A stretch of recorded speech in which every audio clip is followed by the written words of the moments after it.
More than 2 decades in the waiting, an admission from Fujitsu that its accounting system was doomed from the start. So too the sub-postmasters and mistresses whose lives were destroyed following accusations of theft. All because of bugs in its Horizon software that it and the post office knew about all along. As a company, for the last couple of years, it has known of the existence of these bugs, errors and defects at a corporate level. Yes, in fact, all the bugs and errors have been known at one level or not for many, many years, right from the very start of deployment of this system. There were bugs and errors and defects which were well known to all parties, actually. Not only did Fujitsu's Europe chief tell the inquiry the post office had been told of errors, he said that information was taken out of witness statements by the post office in order to prosecute sub-postmasters. No doubt you would regard that as shameful. I would, yes, that would be one word I would use. What's the other one? Shameful, appalling.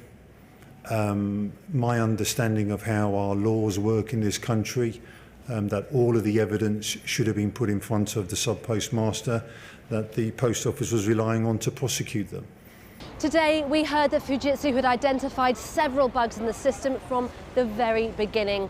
Bugs that Paul Patterson said were shared with the post office over the next 2 decades. Now, as those bugs were described one by one in the inquiry, the sub-postmasters listening to his evidence shook their heads in recognition and anger. One of them was Mark Kelly. He ran the same local post office in Swansea as his parents had before him, but he's also a computer specialist and a whistleblower who spotted one of these bugs.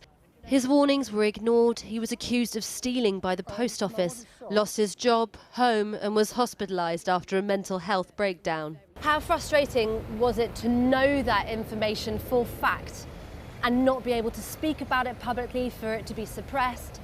For me, going back, once I become more mentally aware, I became very depressed. I felt guilty from it all. I took a lot of the blame from it.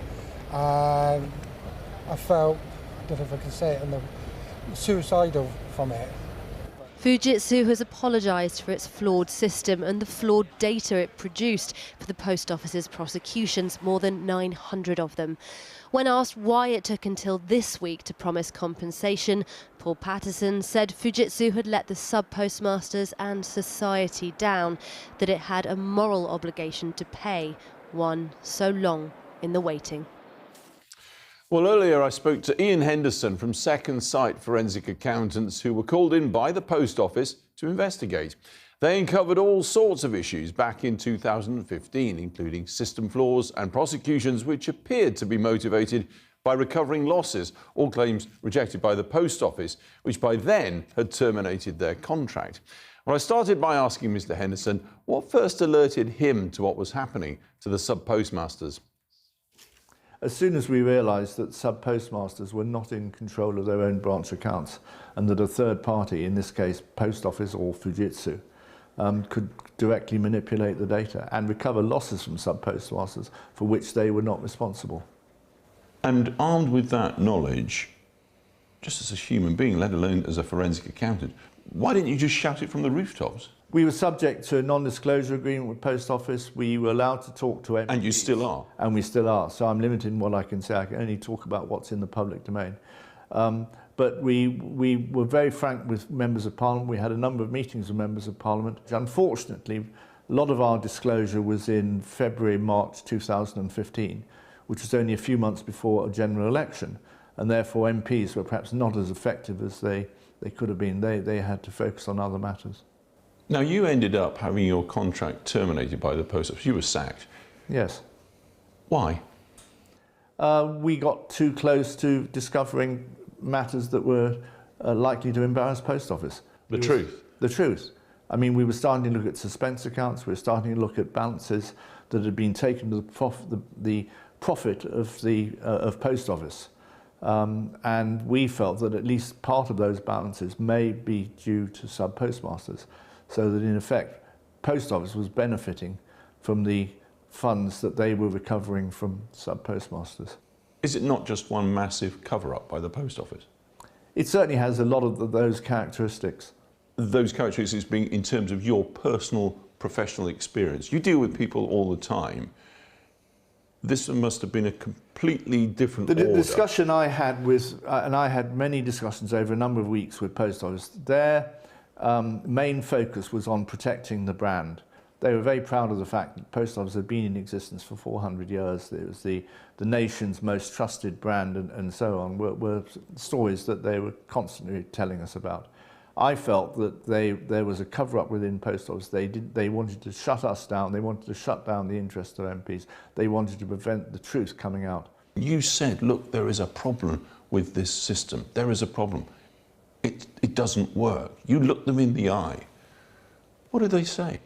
Depends on what level we were talking to. We were dealing with a project manager at Post Office. I won't name him, but he was very helpful and he shared our concerns. The higher up in the organisation, certainly at board level or chief executive level, that's where we started hitting the problems. And I felt it was a cover-up by Post Office. We now know that the Post Office was so worried about their case against the sub-postmasters, they informed their insurers back in 2013, and they stopped prosecuting people in 2014. What does that tell us? Well, the reason they stopped prosecuting in 2014 was we were involved in our investigations at that stage. We disclosed to Post Office the evidence that we were finding, and I think they realised that it was not sensible to continue prosecuting. So I think that dealt with that issue. In terms of justice, we have now a degree of truth at long last about what happened, in no small measure because of your organisation, Second Sight. What does justice look like for these postmasters now? Ideally put back in the position that they would have been in without any of this happening, in other words, restitution. Just writing out a big cheque isn't going to do that. It's not going to cut the mustard, I feel.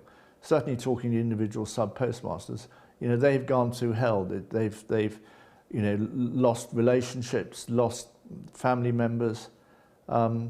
We need to do a lot more than is being done at the moment, and just writing out a big cheque isn't going to solve the problem. So what is a lot more beyond just money? I'm not sure. Certainly a public admission, not just a half-hearted apology, which is what seems to be the case at the moment, but a real recognition of the harm that has occurred over many, many years, and some form of restitution. Ian Henderson there. Well, in response to that interview, a Post Office spokesman told us, "We fully share the aims of the current public inquiry set up to get to the truth of what happened in the past and accountability. It's for the inquiry to reach its own independent conclusions after consideration of all the evidence on the issues it is examining."